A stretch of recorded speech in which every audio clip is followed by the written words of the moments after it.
बहुत समय पहले की बात है। एक छोटे से गांव शांतिवन में अर्जुन नाम का एक सज्जन और सच्चरित्र युवक रहता था। अर्जुन बहुत ही शांत स्वभाव का, विनम्र और विचारशील था।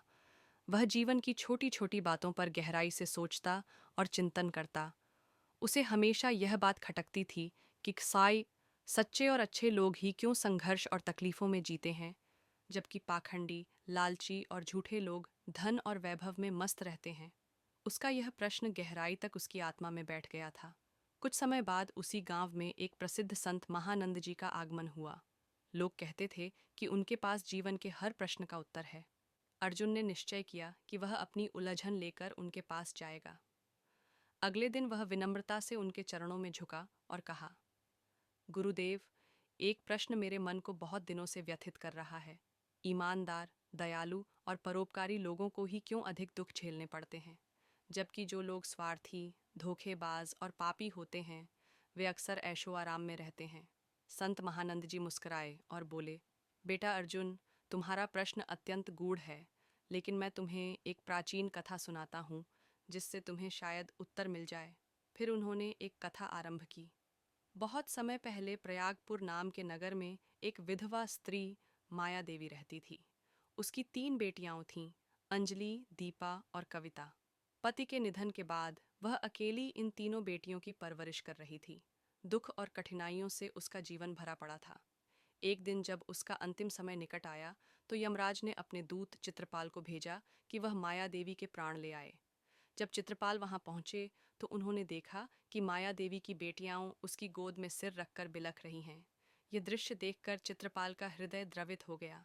उन्होंने सोचा, यदि मैं इसके प्राण ले गया तो इन तीनों बच्चियों का क्या होगा।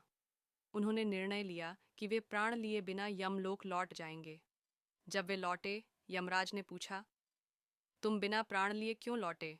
चित्रपाल ने हाथ जोड़कर कहा, हे स्वामी, वे बालिकाएं बिलक बिलक कर रो रही थीं। मुझसे वह दृश्य सहन नहीं हुआ। मैंने उस स्त्री को जीवन दान दे दिया।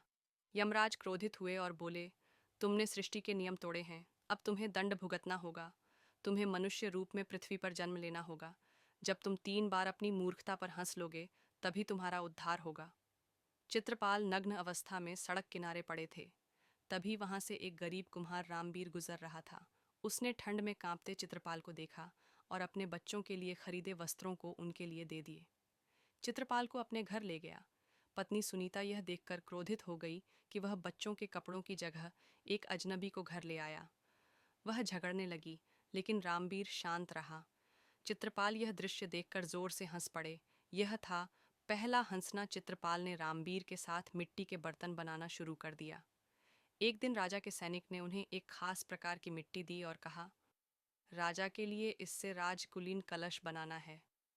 रामबीर ने बार बार चेतावनी दी कि इसमें गलती न हो, लेकिन चित्रपाल ने जानबूझकर इससे एक सादा घड़ा बना दिया। रामबीर डर से कांप गया। तभी सैनिक वापस आया और बोला, राजा का देहांत हो गया है। उसी मिट्टी से साधारण घड़ा बनाना है, जो उनके अंतिम संस्कार में काम आएगा। रामबीर चकित रह गया। चित्रपाल ने फिर जोर से हंस दिया। यह था दूसरा हंसना। एक दिन 3 सुंदर युवतियां एक वृद्धा के साथ वहां आईं। वे विवाह के लिए घड़े लेने आई थीं। चित्रपाल ने उन्हें पहचान लिया। वे वही माया देवी की बेटियां थीं। उनकी मां की मृत्यु कुछ समय पहले हुई थी। वृद्धा ने उन्हें गोद लिया और उनका भविष्य संवार दिया था। चित्रपाल को यह देखकर एहसास हुआ कि यदि उन्होंने उस समय उनकी मां के प्राण ले लिए होते, तो शायद ये बेटियां कभी इतना सुखी न होतीं। वे फिर हंस पड़े। यह था तीसरा हंसना। प्रिय साथियों, कभी कभी जो घटनाएं हमें अन्याय लगती हैं, वे ईश्वर की योजना होती हैं। ईश्वर का न्याय अदृश्य होता है, लेकिन पूर्ण और अचूक होता है। अच्छे लोग दुख झेलते हैं क्योंकि वे ही ईश्वर द्वारा चुने जाते हैं, आत्मा के उत्थान के लिए। उनकी कठिनाइयां उन्हें मोक्ष की ओर ले जाती हैं, क्योंकि उन्होंने सच्चाई की राह चुनी होती है।